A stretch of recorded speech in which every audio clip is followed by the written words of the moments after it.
De 1º a 7 de agosto, comemoramos a Semana Mundial de Aleitamento Materno. Essa data foi oficialmente estabelecida pela Organização Mundial de Saúde em 1992. No Brasil, ela já foi instituída desde 2017, esse mês de agosto como o Agosto Dourado, que é o mês do aleitamento materno. E esse período ele é voltado para conscientização e esclarecimento sobre a importância do aleitamento materno. O mês é o Agosto Dourado exatamente porque a cor dourada está relacionada ao padrão ouro de qualidade do leite materno. Hoje, a Sociedade Brasileira de Mastologia recebe a nossa associada, que também é membro do Comitê de Aleitamento Materno da Sociedade de Ginecologia e Obstetrícia de Minas Gerais. Ela é médica mastologista da Prefeitura de Belo Horizonte e dos hospitais Madre Teresa e Socorro. É a doutora Paula Soares. A live de hoje é sobre o preparo das mamas durante a gestação, sobre o leite materno e sobre a amamentação propriamente dita. E aí eu gostaria, então, de convidar a doutora Paula. Será que ela já está presente? Gente, vamos esperar enviar a solicitação. Estamos aguardando a doutora Paula solicitar a entrada.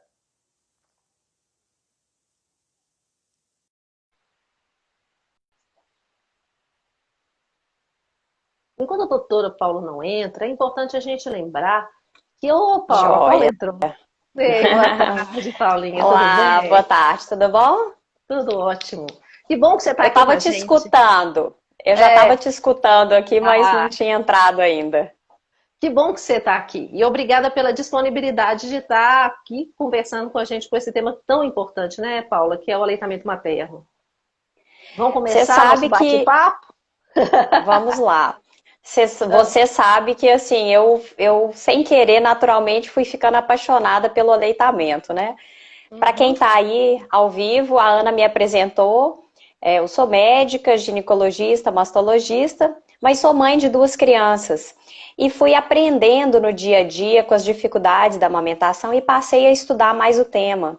E é interessante que a gente estuda, a gente aprende muita coisa na faculdade, na residência, mas eu acho que ainda assim a gente precisa conscientizar a população sobre aleitamento. Ainda existe muito mito e muita informação errada. E o aleitamento materno, para vocês terem uma ideia, é a única estratégia isolada que vai reduzir a mortalidade das crianças no mundo inteiro, independente da classe social, da raça, do local que essa criança mora.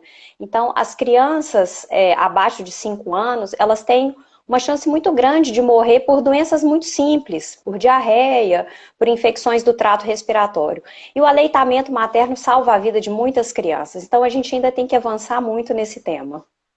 Eu sei que você é uma apaixonada pelo aleitamento, né, Paula? Isso mesmo. E é bom porque a gente pode divulgar. Não só você tem a parte teórica, como você tem a parte prática. E é interessante demais isso, a gente poder conversar com uma pessoa que amamentou realmente, que teve todas as facilidades e dificuldades da amamentação para poder falar não só a parte teórica médica de mastologia, como mastologista e ginecologista obstetra, mas como mãe. E aí, Paula, você me conta uma coisa.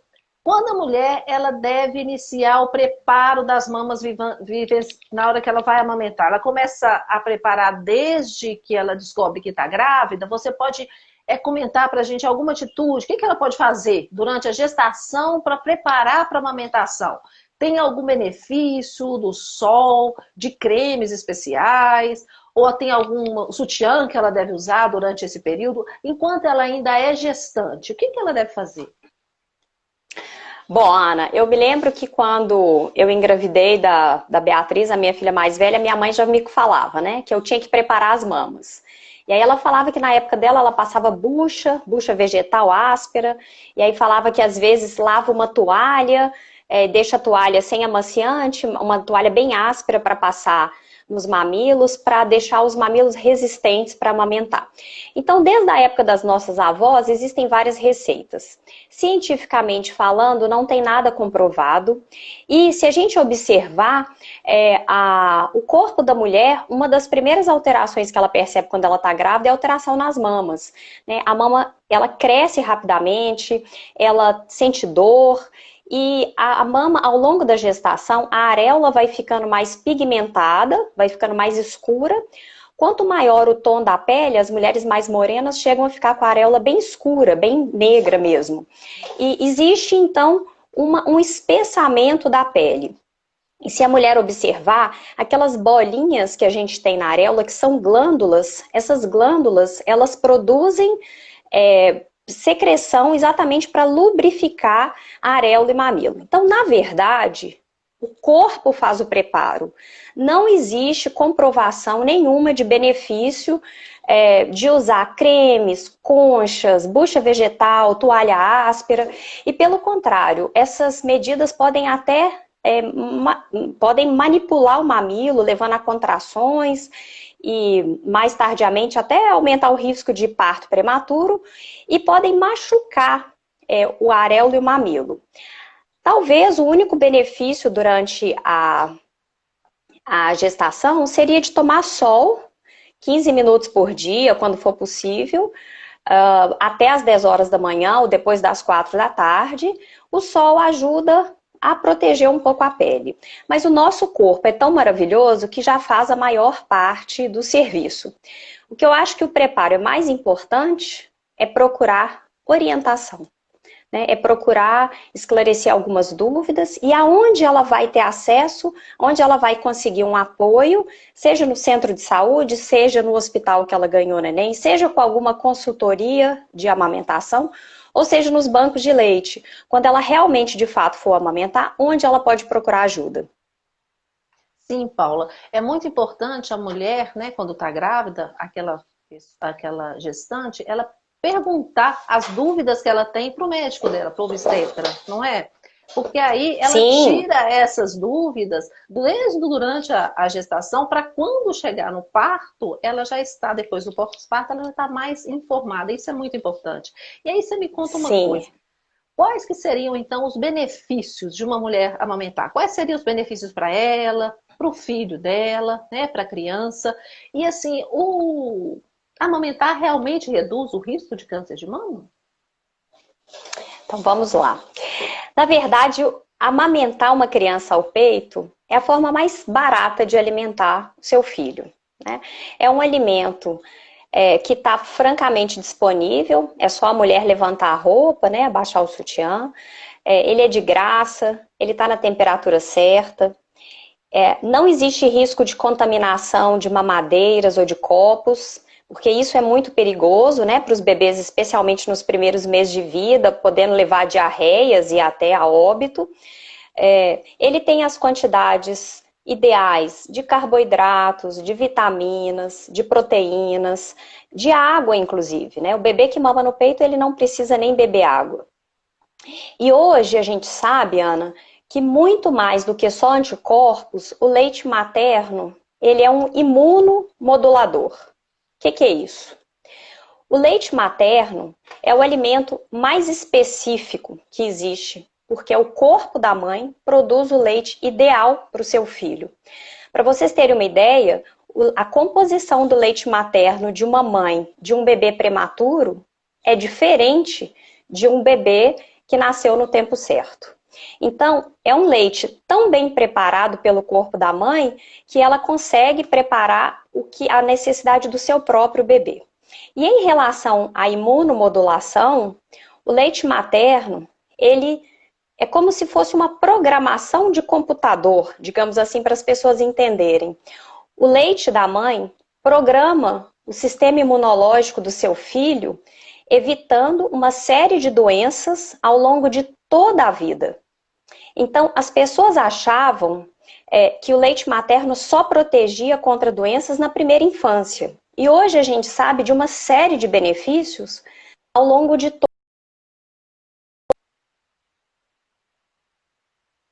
maior chance de ir melhor na escola, ela tem um rendimento escolar melhor. Aos 5 anos de idade já tem benefícios comprovados. E naqueles testes de inteligência, existe um nível de QI, né, que é a inteligência maior, tanto em crianças, quanto em adolescentes, quanto em adultos. E assim, existe uma série de proteção de uma série de doenças, né? Alergias, doenças respiratórias, até leucemia. Crianças amamentadas no peito têm menor chance de ter leucemia, tem menos chance de ter obesidade, diabetes tipo 1 e tipo 2. Então, assim, quando uma mãe oferece o seu leite ao filho, ela está programando o corpo daquele filho para ser mais saudável ao longo da vida inteira.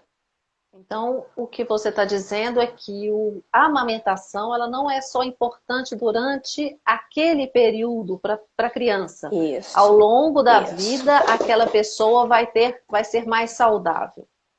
A Sim. pessoa que é amamentada no peito. E além disso, a pessoa ainda está economizando, né? Não é só economizando naquele período, economizando o leite, mas economizando com remédio, economizando com hospital, e aquela criança, quando virar um adulto, vai ser um adulto mais saudável. Sim. E você perguntou os benefícios para a mãe.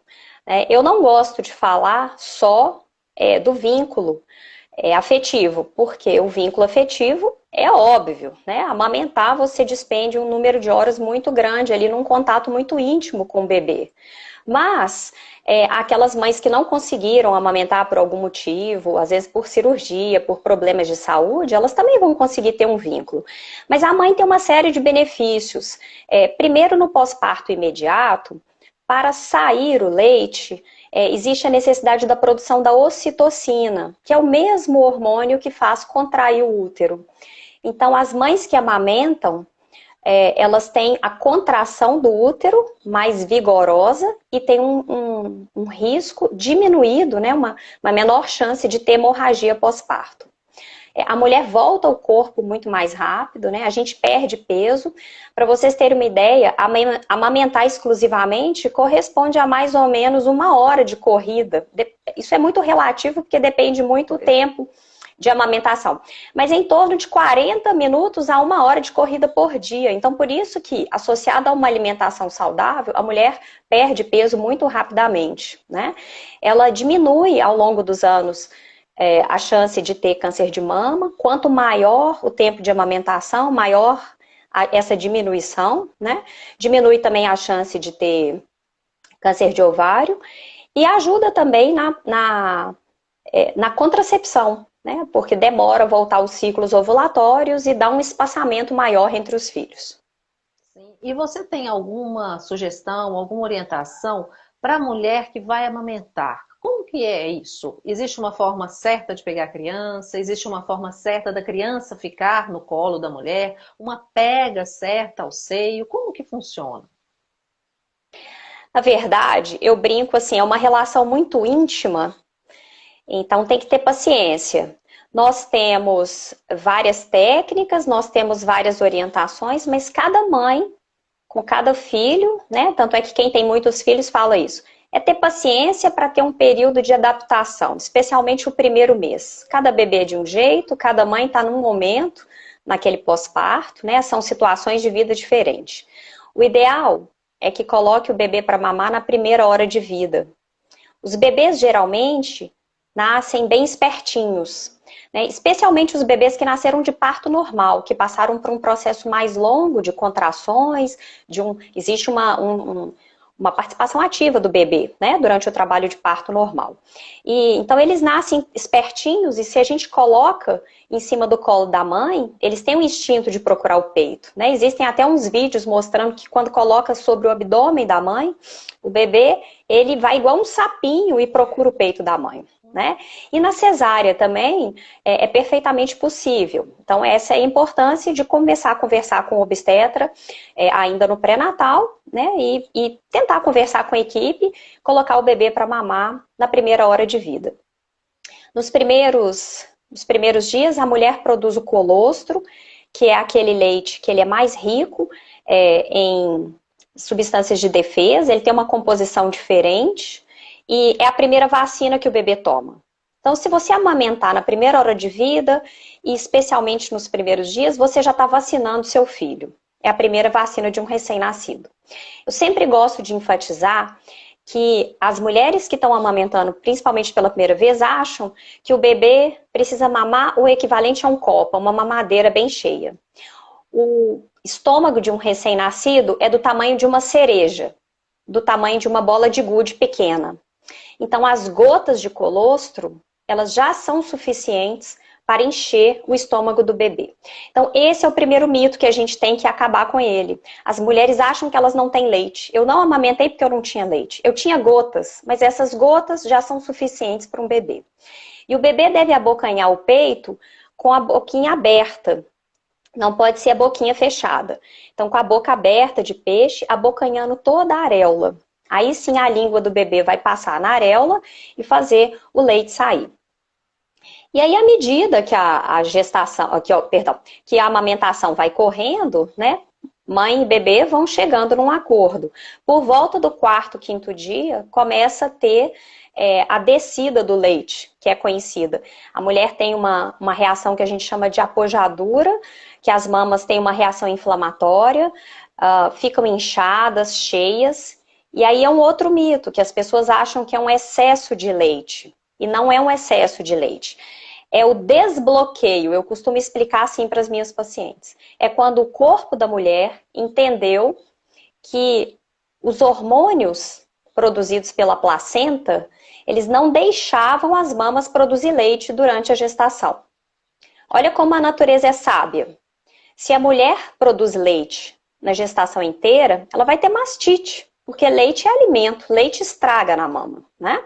Então, durante a gestação, as mamas são preparadas pelo corpo, pelos hormônios, mas o leite não sai. Às vezes sai pouquinha quantidade. Então, por volta do terceiro ao quinto dia pós-parto, é que existe esse desbloqueio.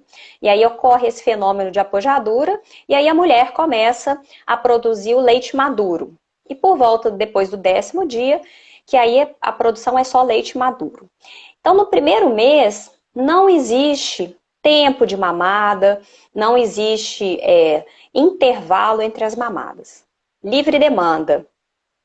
Livre demanda é livre. Todas as vezes que o bebê quiser mamar, a mãe deve colocar para mamar. Assim como o bebê ele ganha muito peso no primeiro mês, o estômago dele cresce muito também no primeiro mês. Olha, mais uma vez, a natureza sendo sábia. O estômago de um bebê recém-nascido é do tamanho de uma cereja de uma bola de gude. E no final do primeiro mês é do tamanho de um ovo de galinha. Vocês imaginem, com todas as dificuldades, os desafios de amamentar, se o estômago do bebê fosse grande desde o início, né? Então talvez fosse muito mais difícil e tivesse que complementar. Então, à medida que a mãe vai se adaptando ao bebê, a quantidade de leite dela vai aumentando, o estômago do bebê vai crescendo e eles vão entrando num equilíbrio.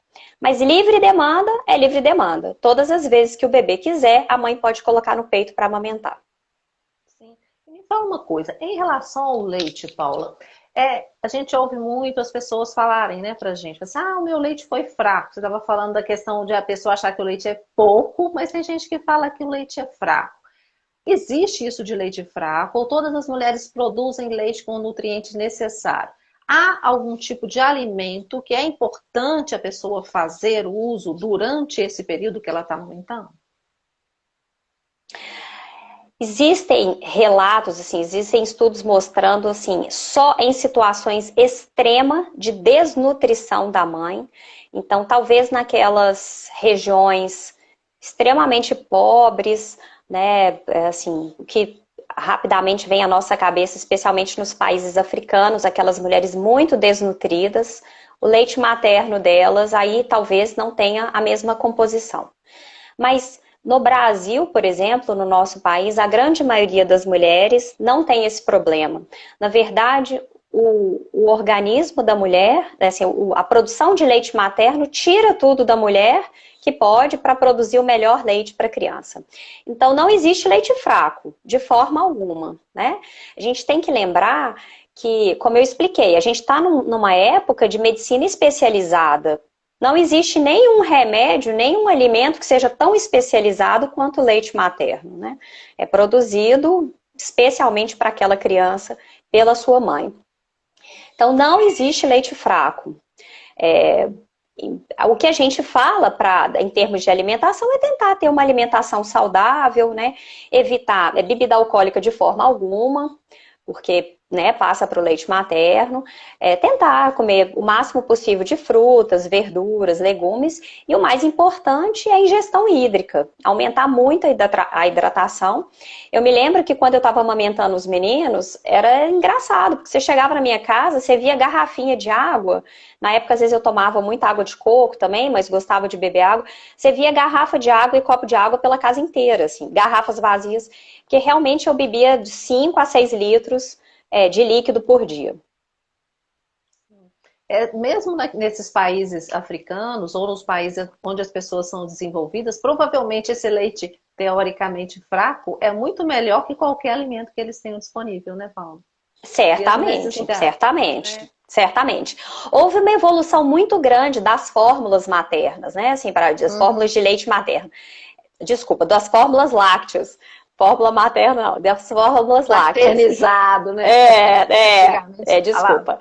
Mas assim, é importante lembrar que ainda assim, as fórmulas que são vendidas nas farmácias, elas são bem melhores do que as de antigamente. E lembrar que o leite de vaca, hoje pela Sociedade Brasileira de Pediatria, ele é proibido, ele é contraindicado, totalmente contraindicado para criança, especialmente no primeiro ano de vida, porque ele é altamente alergênico. Ele tem um excesso de proteínas que causam alergias. Aí, quando a gente fala em alergia, Ana, as pessoas às vezes ficam achando que é alergia na pele.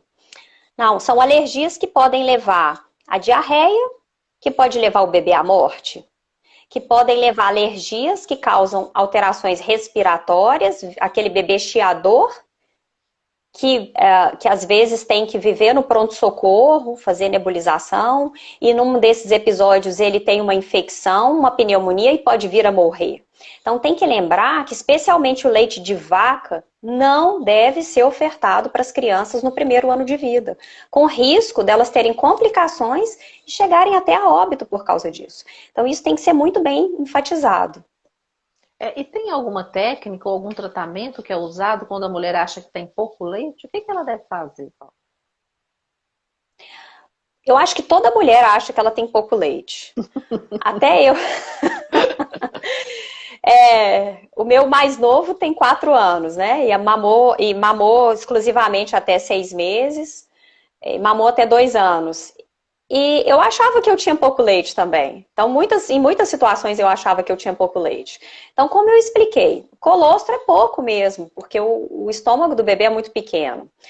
E, às vezes, no primeiro mês, a gente percebe o leite jorrando, depois o bebê não está mamando tanto, a gente acha que o nosso leite está diminuindo, né? A gente não consegue mensurar quanto de leite a gente produz. E aí, como que a gente vai saber? Primeiro que você consegue perceber se o bebê está ficando satisfeito. E o principal são as consultas com o pediatra, que o pediatra vai pesar o bebê. Se o bebê está ganhando peso adequadamente, certamente a quantidade de leite que você está produzindo é suficiente. Ana, eu amamentei o mais novo 2 anos, e quando eu tentava tirar leite, eu não conseguia. Eu conseguia tirar, assim, algumas vezes eu consegui tirar leite.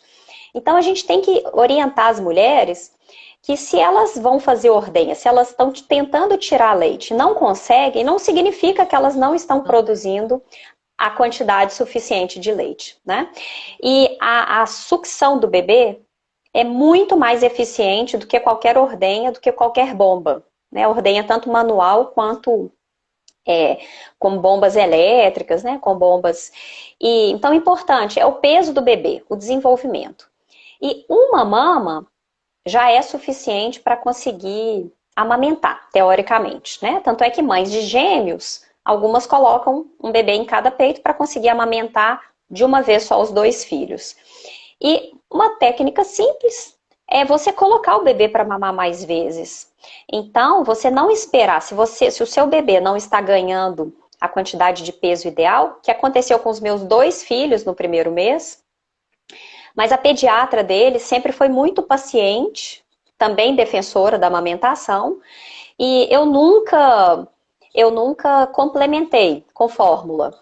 Eu colocava os meninos para mamar mais vezes, e aconteceu nos 2 filhos. Então, eu aumentei a frequência das mamadas e aumentei a quantidade de líquido que eu ingeria, e em 48 horas, geralmente, a mama responde. É lógico que quando os meus filhos não estavam recuperando o peso dos primeiros dias, né, porque o bebê nasce, perde cerca de 10% do peso, recupera até mais ou menos o 10º dia de vida.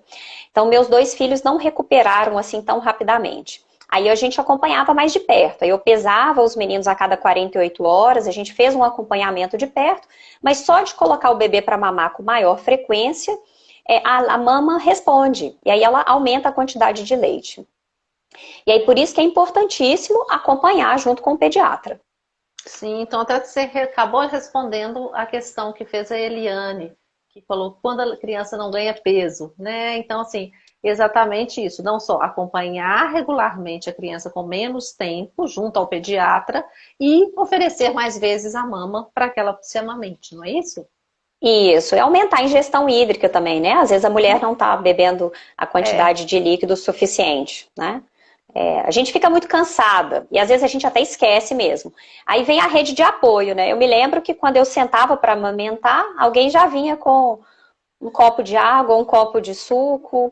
Era muito legal, assim. A casa vivia cheia de copo, vivia cheia de garrafinha, assim, mas quando eu sentava para amamentar, sempre tinha alguém já trazendo um líquido para eu beber. Porque, inclusive, às vezes, quando a gente está amamentando, a gente tem um reflexo de sede que, assim, é desconfortável. Você fica louco para beber um pouco de líquido naquele momento. A garganta seca na hora mesmo. É muito importante essa questão da rede de apoio, Paula, porque assim, a pessoa tem a família ou tem os amigos, são pessoas que, naquele momento que a pessoa, às vezes na primeira gestação, né, vira mãe e tem várias coisas que ela não tem costume de fazer, né? Além dessa questão de amamentar, tem muitas outras coisas para cuidar do bebê, além do banho, da criança que acorda. É uma vida totalmente diferente, né? Da vida da grávida, da gestante de últimos dias para mãe de primeiros dias. Então, ter pessoas com quem ela conte, que seja da família, seja amigos, ou até uma pessoa que seja da enfermagem que possa estar ajudando, é sempre muito importante. Me conta uma coisa, Paulo, em relação ao armazenamento, você estava falando que você não conseguiu, mas e quando aquela pessoa consegue tirar uma quantidade boa para armazenar, para congelar? Como que é feito isso? Existe algum tipo de cuidado que a mulher tem que ter para poder guardar esse leite? Algum tempo que ela deve guardar esse leite? Ele estraga? Como é que é? Sim, na verdade, quando a mulher vai tirar o leite, ela tem que redobrar os cuidados de higiene para armazenar. Você estava falando essa relação do cansaço e tudo. Uma situação que eu até falo para a rede de apoio ajudar, às vezes numa situação que a mulher está muito cansada, ela pode tirar o leite dela e pedir que às vezes um intervalo alguém ofereça aquele leite para o bebê para ela poder descansar, né? Às vezes seja parte da noite e tudo. Então, para ordenhar a mama, a mulher pode aprender a ordenhar tanto com as próprias mãos, quanto com as bombas elétricas, né? Mas ordenhar com as mãos, quem aprende, é uma questão de prática, é perfeitamente possível, né? Não depende de bombas manuais ou elétricas. E, então, o leite materno, ele pode ser congelado, né? E o ideal, ele pode ser congelado, ficar congelado até 15 dias. Então, o que a mulher deve fazer? Existem hoje frascos de plástico próprios, né, com ausência de substâncias tóxicas, existem saquinhos plásticos também, mas a mulher pode pegar esses frascos de vidro com a tampa de plástico, tira aquela parte de papel da parte de dentro da tampa, e aí pode esterilizar o vidro o frasco de vidro coberto com água, ferver durante 15 minutos, a tampa e o frasco. Então conta a fervura a partir de quando começa a ferver 15 minutos, desliga, pega com muito cuidado, às vezes até com aqueles pegadores mesmo de alimento, sem encostar na parte de dentro do frasco, coloca para secar de boca para baixo, em cima de um pano de prato limpo. E assim que o frasco secar, ela fecha, tomando cuidado também para não colocar o dedo dentro do vidro ou dentro da tampa, para não contaminar. E na hora de ordenhar, a mulher deve, de preferência, prender os cabelos, se possível, hoje em dia, principalmente usar máscara, né? A gente sempre orientou colocar uma fralda, um lenço também. Hoje em dia todo mundo tem máscara. Lavar bem as mãos, o antebraço, né? Passar álcool. E aí, o ideal é que a mulher faça uma massagem com movimentos circulares na mama. Existe uma característica interessante que eu aprendi uma vez num curso de aleitamento do Ministério da Saúde, que o leite materno ele tem uma característica parecida com ketchup. Já viu quando você pega um vidro de ketchup que se você vira, o ketchup não sai, porque é como se ele ficasse um pouquinho na forma de gel e ele não escorre. Parece que o leite materno tem uma característica parecida com isso. Então, quando você balança o vidro de ketchup, logo depois, quando você vira, ele sai. E o leite materno também tem essa característica, exatamente para não ficar vazando na mama. Então, antes de ordenhar, a mulher deve fazer massagens com as pontas do dedo, massagens circulares e balançar mesmo. Eu lembro que a consultora ensinava pra gente assim, a chacoalhar a mama. Porque essa massagem inicial, esse chacoalhar da mama, ajuda o leite a sair mais facilmente. E aí, tem algumas mulheres que falam que, assim, enquanto estão dando um peito, tentam tirar o outro, ou então, de manhã cedo, quando a mama está mais cheia, logo depois de amamentar, tiram, né? E a mulher faz ordenha, coloca o leite no vidro esterilizado. E esse leite pode ser congelado, o ideal é que ela anote com uma caneta de fixação no plástico, a data, né, o horário da ordenha. E se ela não encher o frasco, ela pode aproveitar esse vidro para outras ordenhas. Aí ela mantém esse no congelador e ela pega um outro frasco esterilizado, tira o leite e depois ela completa por cima daquele que já está congelado lá. Então, quando a mulher precisa de sair numa situação, precisa deixar o bebê, ou às vezes até quando ela volta a trabalhar, ela pode ir fazendo um estoque. Por exemplo, 15 dias antes dela começar a trabalhar, ela pode começar a fazer estoque. Na geladeira, o leite pode ser conservado por volta de 12 horas. Então, se ordenhar, ter os mesmos cuidados com o frasco que vai ser armazenado. E na hora de descongelar ou de esquentar, sempre em banho-maria. Jamais micro-ondas, porque destrói, né, a parte viva do leite, né, as células, os anticorpos. E jamais direto, né, na panela, porque também não... Então, sempre em banho-maria, colocar uma água filtrada na panela, evitar que tenha contato, que caia a água, né, dentro. E quando a água estiver por volta, assim, de 40 graus, às vezes algumas mães têm termômetro, deixa o frasco com leite lá. E então, sempre que for descongelar ou esquentar, em banho-maria. Ô Paula, vou fazer a minha última pergunta, né, dessa nossa conversa, e aí depois também eu gostaria que você falasse alguma coisa espontaneamente para as pessoas que estão aqui e que vão nos ouvir depois, não só agora como depois. A minha pergunta é o seguinte: existe uma idade que deve ser suspensa, que deve se suspender a amamentação da criança, e existe alguma importância de se amamentar a criança depois de um ano? Qual que é a importância disso? Pois é. O desmame é muito pessoal, né? Eu costumo brincar que o desmame é materno, porque muitas vezes a gente tem uma dificuldade mesmo de desmamar, mas algumas mães relatam que às vezes por volta, sei lá, de 9, 8 meses, aquela criança um dia quis mamar, no outro dia não quis mais. Tudo bem, às vezes a criança tem essas questões mesmo, né? Quando ela percebe que ela, né, por volta aí do 8º mês, os pediatras que estão aí às vezes podem me ajudar a falar, que eu vi que tem pediatra aí, Então pode acontecer assim. Mas quando a amamentação é mais prolongada, Ana, desmamar não é muito fácil, não. E a gente deve fazer o que a gente fala de desmame gentil. O ideal é que a gente amamente as crianças até 2 anos, né? Para a Organização Mundial de Saúde, amamentar menos de 1 ano e meio é pouco. Então, essa é uma bandeira que eu tento levantar. Amamentar até os 6 meses, especialmente exclusivamente, já é muito conhecido, já é muito difundido. Mas amamentar além de 1 ano, 1 ano e meio, 2 anos, é um desafio, né? Não é fácil. Eu voltei a trabalhar e, assim, realmente, às vezes você está no trabalho, sua mama está vazando. Eu me organizei para voltar em casa na hora do trabalho. E eu gosto sempre de enfatizar isso. Eu escuto muito, assim, o leite materno é uma aguinha depois de 1 ano de vida. Ele não tem mais benefício para a criança. E o leite materno, para vocês terem uma ideia, 500 ml de leite materno, numa criança com mais de 1 ano, contém 95% das necessidades diárias de vitamina C. Lembrando que a vitamina C é importantíssima para o sistema imunológico. Ele tem 45% das necessidades diárias de vitamina A, 40% das proteínas que uma criança precisa e 30% das calorias.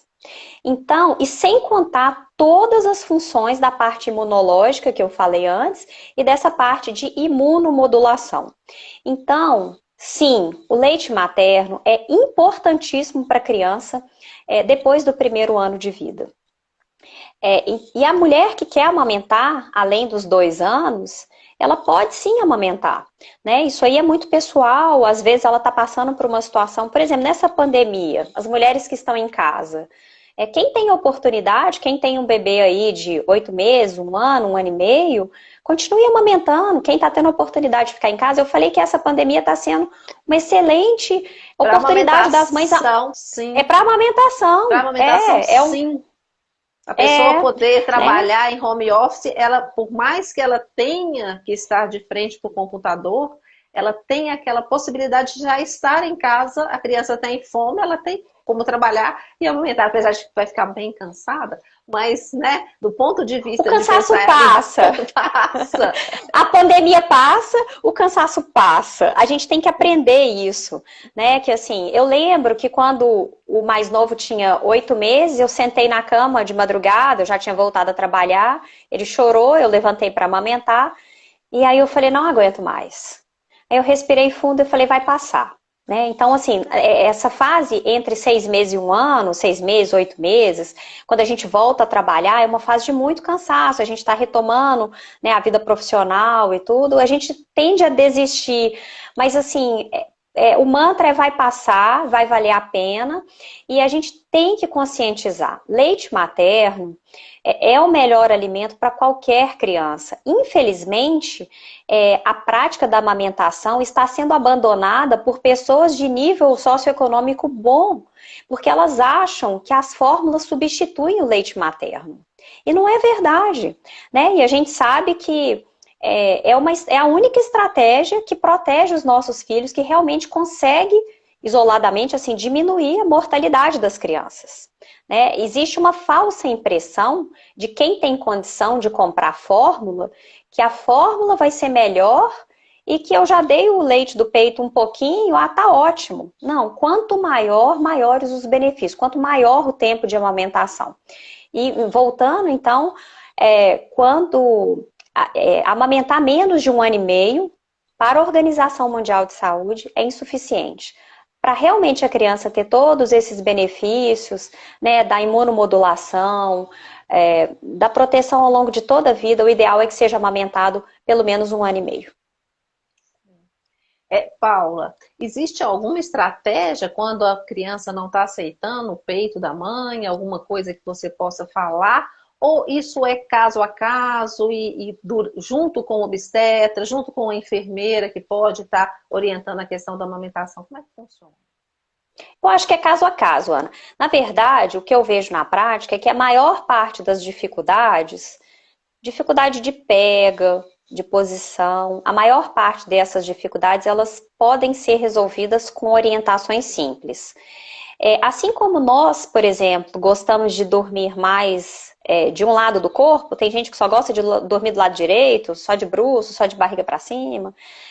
Às vezes os bebês têm preferência de posicionamento. Então, por exemplo, um bebê novinho, às vezes ele gosta de mamar mais no peito direito. Não tem nada a ver com o leite nem com o peito, às vezes é a posição que ele gosta. Então, às vezes a gente orienta a mudar a posição, né? À medida que os bebês vão crescendo, a gente consegue colocá-los para mamar sentado no nosso colo, ou então colocar ao lado do nosso colo, ou às vezes aprender a amamentar deitado, né? Com alguns cuidados para não levar otite, para o leite não ir para o ouvido da criança. Mas assim, o importante é ela procurar ajuda. Graças a Deus, a gente tem tido uma expansão dos bancos de leite, né? Especialmente nos grandes centros, a gente tem vários bancos de leite. Eles são abertos para a população, independente da paciente ter convênio ou não. Nos centros de saúde tem vários enfermeiros, vários fonoaudiólogos, tem uma turma muito boa engajada na amamentação. Então, assim, procurar ajuda de pessoas que tenham experiência em amamentação, porque a maior parte dos problemas consegue sim ser resolvido com essas orientações. Aí é caso a caso, Ana. Eu sempre oriento, leva o bebê junto com você, leva o bebê, porque aí eles pedem para colocar o bebê para mamar, avaliam a pega, vê se está correto, o que pode fazer, né, para ajudar, e ajudam sim nessa adaptação. Sim. E só mais uma pergunta, aproveitando do chat, é o seguinte, além da questão da bebida alcoólica, que deve ser evitada durante a amamentação, e de alguns tipos de medicamento, tem algum alimento, por exemplo, se comer pimenta, o leite vai ficar ruim, a criança não vai pegar, ou tem alguma coisa que dá cólica, meu menino, isso que ele não posso comer isso que vai ter cólica. Me conta aí, Paulo. Nossa, essa é uma pergunta que, se a gente, na verdade, quando eu estava amamentando o Luiz, ele teve muita cólica.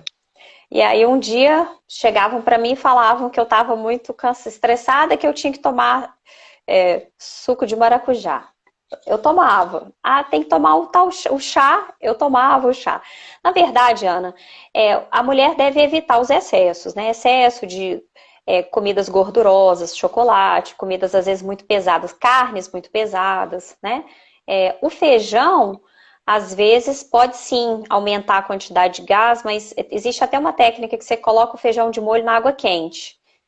Você coloca o feijão de molho na água quente, antes de desliga a água, joga essa água fora, e aí você tira a substância do feijão, que contribui sim para aumentar os gases, né? Tanto na pessoa que está ingerindo, quanto no leite materno. Mas assim, a gente tem que avaliar cada caso. Aí o pediatra pode falar. Existem casos raros, né? De, às vezes, intolerância à lactose, algumas. Mas, assim, tem que tomar cuidado para não sair restringindo também muito a alimentação da mãe. Porque criança tem cólica, né? Por imaturidade do trato digestivo. As pessoas relacionam muito com a alimentação da mãe. E em alguns casos é até cruel, porque é tão difícil amamentar, já tem uma dedicação tão grande, fica querendo que a gente corte tudo, mas evitar os excessos, as comidas muito condimentadas, as comidas muito gordurosas, né? Chocolates, evitar excesso de café, mas, no geral, manter uma alimentação balanceada.